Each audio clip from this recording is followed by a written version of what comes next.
Hello dear students, कैसे आप सब लोग। I hope you all are doing fine. So welcome again to this amazing channel of Bio Tutors Academy. Today हम लेके आए हैं lecture 10 cell the unit of life chapter का। इसके 9 लेक्चर्स हमने ऑलरेडी डन करे हैं।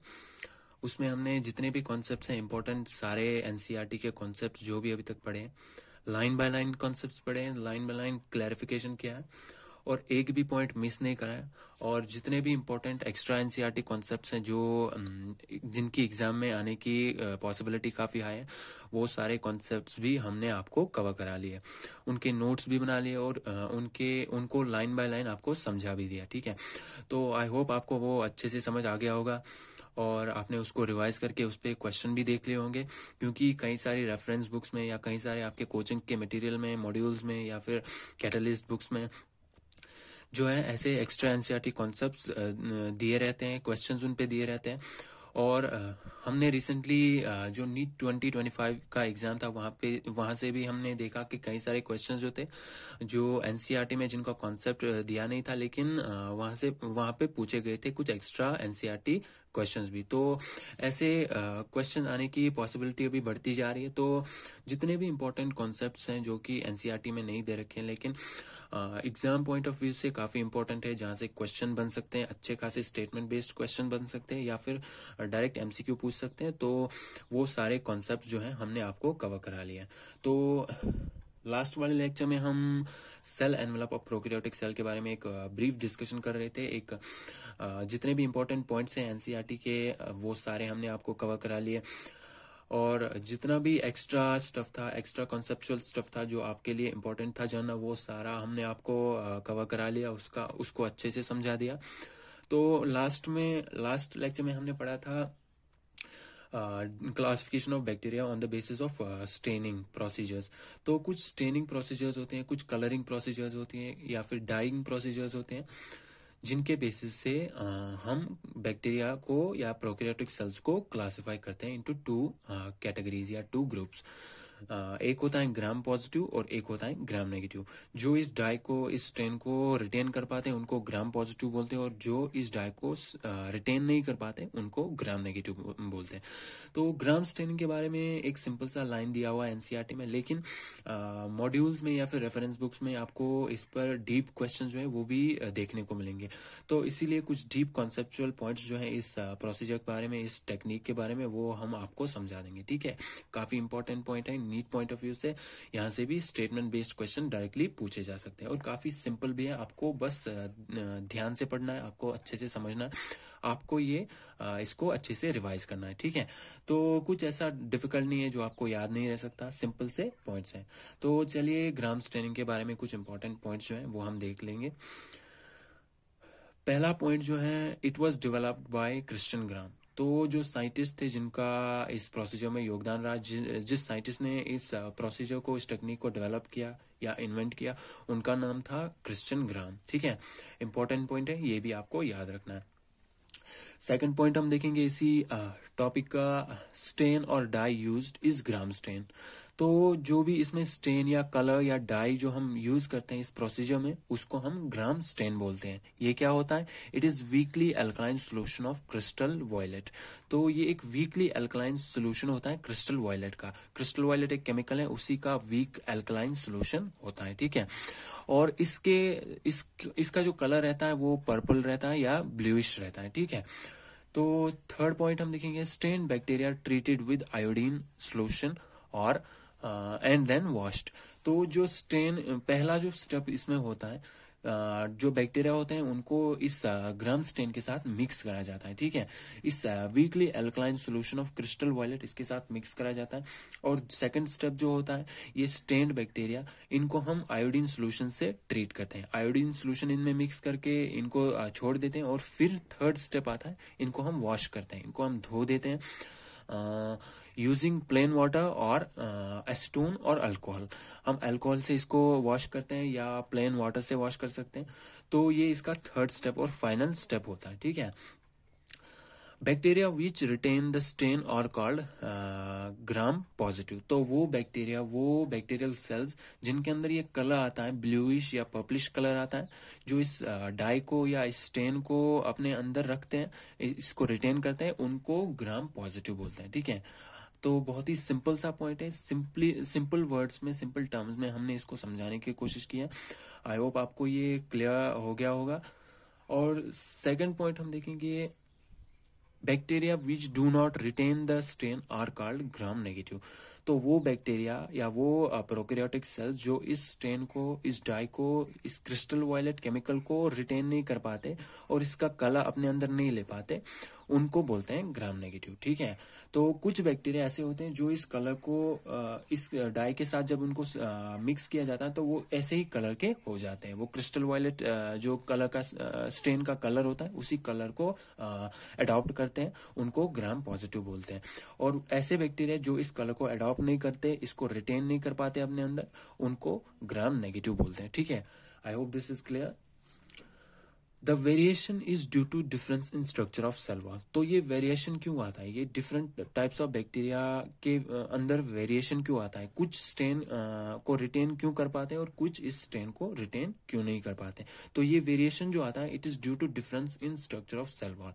जो सेल वॉल होता है बैक्टीरियल सेल्स के अंदर या प्रोकैरियोटिक सेल्स के अंदर, उसके स्ट्रक्चर में कुछ डिफरेंस होते हैं। एक टाइप ऑफ बैक्टीरियल सेल्स के अंदर एक टाइप ऑफ सेल वॉल होता है और दूसरी टाइप ऑफ बैक्टीरियल सेल्स के अंदर डिफरेंट सेल वॉल होता है। तो इसी सेल वॉल के डिफरेंस के बेसिस पे इनमें जो है ये वेरिएशन आता है और ये ग्राम स्टेनिंग प्रोसीजर की तरफ ये वेरिएशन दिखाते हैं। ठीक है, तो आई होप दिस इज क्लियर, ये आपको अच्छे से समझ आ गया होगा। ये ग्राम स्टेनिंग का प्रोसीजर कैसे करते हैं, किसने डेवलप किया था और इसमें कौन कौन से केमिकल्स यूज करते हैं, ये सारा हमने समझ लिया। इतना एनसीईआरटी में नहीं दे रखा है, लेकिन ये सारे इंपॉर्टेंट पॉइंट्स हैं, हमने सिंपल से पॉइंट्स कलेक्ट करके यहाँ पे नोट्स के फॉर्म में आपको प्रोवाइड कराया। आपको ये अपने नोटबुक पे नोट करने और इनको याद करना है। ठीक है, काफी इंपॉर्टेंट पॉइंट्स है। एनटीए यहाँ से भी सवाल जो है आपको पूछ सकते हैं, स्टेटमेंट बेस्ड सवाल पूछ सकते हैं या फिर डायरेक्ट एमसीक्यू पूछ सकते हैं। ठीक है, तो वेरिएशन जो आता है वो सेल वॉल की वजह से आता है। सेल वॉल में कुछ डिफरेंसेस होते हैं डिफरेंट टाइप्स ऑफ बैक्टीरिया में, उसी की वजह से ये वेरिएशन आता है और उसी की वजह से जो है ये ग्राम स्टेनिंग के अगेंस्ट जो है रेस्पॉन्स डिफरेंट दिखाते हैं। ठीक है, तो कुछ इंपॉर्टेंट और पॉइंट्स पढ़ेंगे। सेल वॉल में क्या स्ट्रक्चरल डिफरेंसेस होते हैं, ऊपर के पॉइंट्स पढ़ेंगे, इसमें काफी सारे डिफरेंसेस होते हैं, लेकिन हमने जो है कुछ मेजर डिफरेंसेस यहाँ पे कलेक्ट करके आपको प्रोवाइड कराएं, तो वो देखेंगे कि क्या डिफरेंसेस इनके सेल वॉल में होते हैं।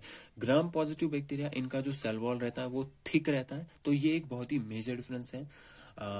इनका जो सेल वॉल होता है ग्राम पॉजिटिव बैक्टीरिया का, जो इस स्टेन को जो इस कलर को रिटेन कर पाते हैं, उनका जो सेल वॉल होता है वो थिक होता है। ठीक है, उनका जो सेल वॉल का स्ट्रक्चर होता है वो थिक होता है, कई सारे डिफरेंट सब्सटेंसेस का बना होता है। ठीक है, और इस सेल वॉल के अंदर एक केमिकल प्रेजेंट होता है जिसको हम टिकोइक एसिड बोलते हैं। तो यहाँ से कई सारे रेफरेंस बुक्स में मैंने क्वेश्चन देख रखे हैं और कई सारे टेस्ट में भी इस पर क्वेश्चन पूछे जा चुके हैं, तो इसीलिए ये पॉइंट हमने यहाँ पे ऐड करा हुआ है। टिकोइक एसिड एक इम्पॉर्टेंट केमिकल होता है जो सिर्फ ग्राम पॉजिटिव बैक्टीरिया में प्रेजेंट होता है, ग्राम पॉजिटिव बैक्टीरिया के सेल वॉल में प्रेजेंट होता है और इन्हीं पॉइंट्स के बेसिस पे इसके सेल वॉल में, ग्राम पॉजिटिव सेल्स के सेल वॉल में डिफरेंस होता है और इस स्टेन को जो है ये रिटेन कर पाते हैं। ठीक है, I hope this is clear. अब ग्राम नेगेटिव में जो है इसका अपोजिट है, जो सेल वॉल इनका होता है वो थिन होता है, थिन सेल वॉल। इनके अंदर एक पतला सा सेल वॉल होता है और इनके अंदर जो है टिकोइक एसिड वो कंप्लीटली एब्सेंट होता है। तो ये मेजर पॉइंट्स ऑफ डिफरेंस है between the cell wall of Gram positive and Gram negative bacteria. Gram positive के अंदर सेल वॉल जो है थिक होता है और इनके अंदर सेल वॉल के अंदर टिकोइक एसिड एक केमिकल है प्रेजेंट होता है, और ग्राम नेगेटिव के अंदर जो सेल वॉल होता है वो थिन होता है, पतला सा होता है और इनके अंदर जो है टिकोइक एसिड एब्सेंट होता है। तो इसी बेसिस पे ये डिफरेंटली रेस्पॉन्ड करते हैं ग्राम स्टेनिंग प्रोसीजर को या ग्राम स्टेनिंग टेक्निक को। ठीक है, so I hope this is very clear to you. काफी सिंपल वे में, सिंपल वर्ड्स में हमने आपको ये समझाने की कोशिश की है, कोई भी डाउट यहाँ पे नहीं आ सकता। तो ये क्लियर हो गया हमारा ग्राम स्टेनिंग का टॉपिक। इतना डीप एनसीईआरटी में नहीं दे रखा है, लेकिन ये नीट पॉइंट ऑफ व्यू से, हम अगेन रिपीट कर रहे हैं, ये नीट पॉइंट ऑफ व्यू से काफी इंपॉर्टेंट है। यहाँ से इसके ये बेसिक फैक्ट्स जो है पूछे जा सकते हैं, तो इसको अच्छे से याद कर लेना, ठीक है। अब हम दूसरा टॉपिक पढ़ेंगे, ग्लाइकोकैलिक्स। ग्लाइकोकैलिक्स जैसे हमने कल सेल एनवेलप के बारे में डिस्कशन किया था, उसके 3 लेयर्स देखे थे। जो ऑटोमोस्ट लेयर था सेल एनवेलप का, उसको हम बोलते हैं ग्लाइकोकैलिक्स। ये हमने पॉइंट बेसिस पे भी आपको समझाया था और डायग्राम में भी आपको लेबल करके दिखाया था, ठीक है। तो ग्लाइकोकैलिक्स जो होता है ये आउटरमोस्ट लेयर होता है of the cell envelope of prokaryotic cells और बैक्टीरियल सेल्स, ठीक है। तो ग्लाइकोकैलिक्स के बारे में कुछ इंपॉर्टेंट पॉइंट्स पढ़ेंगे, NCERT based, purely NCERT based points है, ये आपको अच्छे से याद करके इनको exactly as it is note करना है, ठीक है। It differ in composition and thickness among bacteria। तो ये डिफर करता है कंपोजिशन, इसका कंपोजिशन जो होता है वो डिफरेंट बैक्टीरिया में अलग अलग होता है, एंड थिकनेस जो है वो भी इसकी वेरी करती है अमंग डिफरेंट बैक्टीरिया। कुछ बैक्टीरियाज में ये पतला सा होता है और कुछ बैक्टीरियाज में ये थिक हो सकता है, ठीक है। तो ग्लाइकोकैलिक्स जो है आउटरमोस्ट लेयर होता है, इसका कंपोजिशन जो होता है ये और थिकनेस जो होती है वो डिफर करती है among different bacteria. It could be loose sheath, तो कुछ बैक्टीरियाज के अंदर ये लूज होता है, इरेगुलर होता है और loosely attach to the cell wall होता है, ठीक है। वो लूज शीथ की तरह होता है, एक स्लाइमी शीथ की तरह होता है, उसको हम बोलते हैं, it is called slime layer, और इसको बोलते हैं स्लाइम लेयर। जो लूज शीथ होता है ये कुछ बैक्टीरियाज के अंदर glycocalyx loosely attach to the cell wall होता है, उसको हम स्लाइम लेयर बोलते हैं। तो इंपॉर्टेंट पॉइंट है, एग्जैक्टली एनसीईआरटी की लाइन है, तो इसको आपको एज इट इज याद रखना है, अच्छे से समझना है, ठीक है। काफी सिंपल सा पॉइंट है, और इसका जो फंक्शनिंग है वो हमने यहाँ पे दे रखा है। एनसीईआरटी में ये फंक्शन इसका नहीं दिया हुआ है, लेकिन यहाँ पे मोर इसको डिफरेंशिएट करने के लिए आप इसकी फंक्शन भी जो है याद रख सकते हो, ठीक है। ये लूज शीथ जो होता है जिसको हम स्लाइम लेयर बोलते हैं, इसका फंक्शन क्या होता है, इट हेल्प्स इन अटैचमेंट। तो ये लूज होता है, चिपचिपा होता है और स्टिकी होता है, तो ये एक बैक्टीरियल सेल को अटैच करने में, सरफेस से अटैच करने में या सबस्ट्रेट से अटैच करने में हेल्प करता है। तो ये इसका मेजर फंक्शन होता है। I hope this is also clear. काफी सिंपल सा पॉइंट है, इसके कॉन्सेप्ट के बेसिस पे आप ये सारे पॉइंट्स जो है याद रख सकते हैं, ठीक है। ये लूज होता है, स्लाइमी होता है और इरेगुलर होता है और loosely attach to the cell wall of bacteria होता है, और तभी इसको जो है स्लाइम लेयर बोला जाता है। और इसका काम क्या रहता है, ये हेल्प करता है in attachment to the substrate, ठीक है। और दूसरा, इट कैन बी थिक और टफ कॉल्ड कैप्सूल। तो ये थिक भी हो सकता है, मोटा हो सकता है, और टफ हो सकता है, रफ हो सकता है या टफ हो सकता है, सॉरी। और ये टाइटली बाउंड जो होता है, सेल वॉल के साथ टाइटली बाउंड होता है, उसको हम बोलते हैं इस कंडीशन में कैप्सूल। तो कैप्सूल क्या होता है, मोटा सा होता है, टफ होता है और ये टाइटली बाउंड होता है सेल वॉल के साथ, ठीक है। तो इसका भी एक पर्टिकुलर फंक्शन होता है, एक मेजर फंक्शन होता है, it protects the cell from phagocytosis. तो ये भी इंपॉर्टेंट पॉइंट है, एनसीईआरटी में नहीं दे रखा है, लेकिन नीट पॉइंट ऑफ व्यू से ये भी काफी इंपॉर्टेंट पॉइंट है, ठीक है। इसके फंक्शनिंग आप याद रख सकते हैं। इसका जो फंक्शन होता है, ये सेल को फेगोसाइटोसिस से प्रोटेक्ट करता है। फेगोसाइटोसिस का मतलब आपको पता होगा, फेगोसाइटोसिस होता है जब एक सेल दूसरे सेल को अपने अंदर या किसी और फूड पार्टिकल को अपने अंदर, अपने सेल मेम्ब्रेन और सेल वॉल के थ्रू उसको एनगल्फ करके, उसको पकड़ के, उसको जकड़ के अपने अंदर ले जाता है, उसको फेगोसाइटोसिस बोलते हैं। तो इस चीज से बचने के लिए जो एक बैक्टीरियल सेल है, उसको जो कैप्सूल जो है उसके अंदर ग्लाइकोकैलिक्स का एक मॉडिफाइड फॉर्म जो होता है कैप्सूल, ये बैक्टीरियल सेल को फेगोसाइटोसिस के अगेंस्ट हेल्प करता है, उससे बचाता है, ठीक है। तो इसको कोई सेल जो है फेगोसाइटोसिस इसके साथ नहीं कर पाती है, ठीक है। मोस्टली इसका जो काम रहता है कैप्सूल का, यही काम होता है, to protect the cell from phagocytosis, ठीक है। So I hope this is also clear. काफी सिंपल से पॉइंट्स हैं, काफी इजी वे में, जितना हो सकता है इजी वर्ड्स में हम आपको समझाने की कोशिश कर रहे हैं। So I hope this is also clear to you all guys. Third हम देखेंगे सेल वॉल। सेल वॉल का टॉपिक हम स्टार्ट करेंगे। हमने सेल एनवेलप का पहला लेयर जो है वो कंप्लीट करा हुआ है। एनसीईआरटी के सारे इंपॉर्टेंट पॉइंट्स जो है यहाँ पे कवर कर लिए और कुछ एक्स्ट्रा एनसीईआरटी कॉन्सेप्ट जो है वो भी आपको अच्छे से समझा दिए हैं, ठीक है। सेल वॉल जो है सेकंड या middle layer of cell envelope होता है in prokaryotic cells. It is made up of peptidoglycan या जिसको हम म्यूरिन भी बोलते हैं, ठीक है। इन बैक्टीरियल सेल्स या प्रोकैरियोटिक सेल्स जो सेल वॉल होता है ये सेलुलोसिक नहीं होता, ये एक कॉम्प्लेक्स शुगर या कॉम्प्लेक्स पॉलीमर का जो है बना रहता है जिसको हम पेप्टाइडोग्लाइकेन बोलते हैं। ये हमने पहले भी डिस्कस किया है पेप्टाइडोग्लाइकेन के बारे में। पेप्टाइडोग्लाइकेन जो होता है एक कॉम्प्लेक्स मेश लाइक पॉलीमर होता है, एक नेटवर्क लाइक पॉलीमर होता है और इसके जो मोनोमर्स होते हैं वो होते हैं एन एसिटाइल ग्लूकोजामाइन और एन एसिटाइल मिरामिक एसिड, तभी इसका जो दूसरा नाम रहता है वो म्यूरिन भी होता है, ठीक है। ये भी काफी इंपॉर्टेंट पॉइंट्स है, आपको याद रखना। ये एग्जाम पॉइंट ऑफ व्यू से काफी इंपॉर्टेंट जो है, इसलिए आपको ये याद रखना है, ठीक है। ये कॉम्प्लेक्स शुगर पॉलीमर होता है। कॉम्प्लेक्स एक शुगर का जो नेटवर्क जैसा बना रहता है, छोटे छोटे पार्ट्स का, छोटे छोटे मोनोमर्स का बना रहता है, एक नेटवर्क जैसा होता है, मैश लाइक होता है, इसलिए इसको एक कॉम्प्लेक्स पॉलीमर बोलते हैं, ठीक है।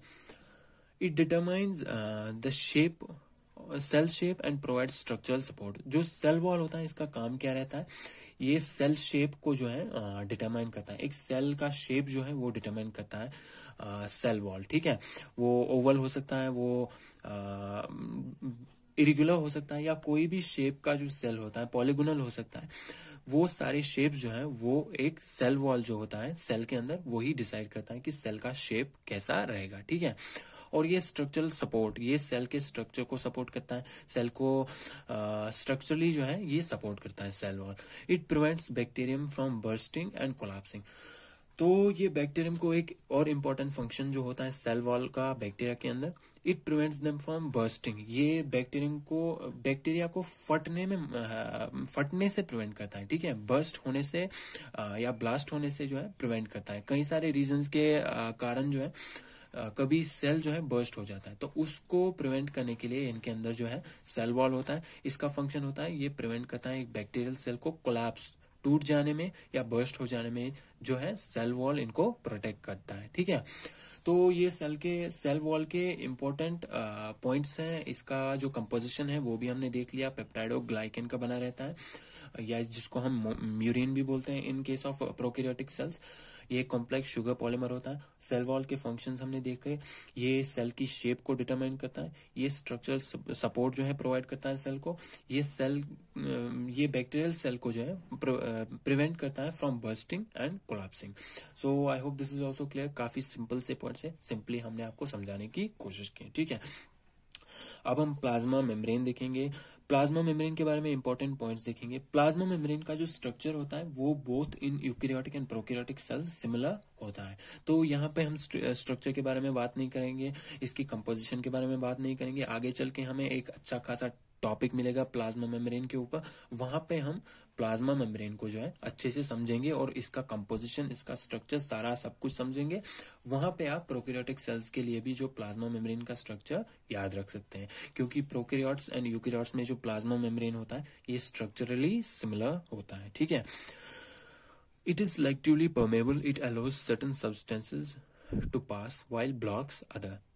तो इसकी एक इंपॉर्टेंट प्रॉपर्टी होती है, ये एक सिलेक्टिवली परमेबल मेम्ब्रेन होता है। सिलेक्टिव परमेबिलिटी का मतलब क्या है, it allows certain substances to pass through while blocks others. तो कुछ स्पेसिफिक सब्सटेंसेस, कुछ पर्टिकुलर सब्सटेंसेस, कुछ खास सब्सटेंसेस जो होते हैं उनको ये अंदर आने जाने के लिए अलाउ करता है, और कुछ सब्सटेंसेस जो होते हैं उनको ये ब्लॉक करता है, उनको ये अपने थ्रू जो है पास नहीं होने देता। तो इसीलिए इसको सिलेक्टिवली परमेबल बोला जाता है। तो तीन टाइप्स ऑफ परमेबिलिटी होती है, एक होते हैं फुली परमेबल, और एक होता है सिलेक्टिव परमेबल, एक होता है इम्परमेबल, ठीक है। तो प्लाज्मा मेम्ब्रेन जो होता है ये सिलेक्टिव परमेबल होता है, कुछ सब्सटेंसेस को अपने थ्रू अलाउ करता है पास करने के लिए, और कुछ सब्सटेंसेस को ये ब्लॉक कर देता है। तो ये इसकी काफी इंपॉर्टेंट प्रॉपर्टी है प्लाज्मा मेम्ब्रेन की। It is similar in both prokaryotes and eukaryotes. Both prokaryotes and eukaryotes में जो है इसका जो स्ट्रक्चर होता है सिमिलर होता है, जो हम आगे चल के पढ़ने वाले हैं यूकैरियोटिक सेल्स में इसका पूरा स्ट्रक्चरल डिस्क्रिप्शन, ठीक है। It interacts with the outside of cell. तो जो एक्स्ट्रा सेल्यूलर का इन्वायरमेंट होता है, एक्स्ट्रा सेल्यूलर मैट्रिक्स होता है, उसके साथ सेल का जो एग्जैक्ट पार्ट होता है जो इंटरेक्ट करता है वो होता है प्लाज्मा मेम्ब्रेन। तो यहाँ पे एक मेजर क्वेश्चन हमारे दिमाग में आता है, कई सारे स्टूडेंट्स ये क्वेश्चन पूछते हैं कि प्लाज्मा मेम्ब्रेन के बाहर तो सेल वॉल होता है, वो इंटरेक्ट क्यों नहीं करता। हम स्पेसिफिकली प्लाज्मा मेम्ब्रेन को ही क्यों लेते हैं यहाँ पे, क्यों वही इंटरेक्ट करता है, क्यों सेल वॉल जो है वो इंटरेक्ट नहीं करता। So this is a good question. यहाँ पे हम इसको समझने की कोशिश करेंगे। जो सेल वॉल होता है वो फुली परमेबल होता है। तो परमेबिलिटी के बारे में, सेल वॉल की परमेबिलिटी के बारे में कोई बात नहीं हुई है एनसीईआरटी में, लेकिन ये पॉइंट आपको याद रखना है, जो सेल वॉल होता है बैक्टीरियल सेल का, वो फुली परमेबल होता है। तो उसके थ्रू जो भी सब्सटेंसेस हैं आ जा सकते हैं, कोई भी सब्सटेंस हो, कोई सा भी पार्टिकल हो, वो उसके थ्रू आ सकते हैं और जा सकते हैं। इसमें कोई बैरियर्स नहीं होते, कोई प्रिवेंशंस नहीं होते।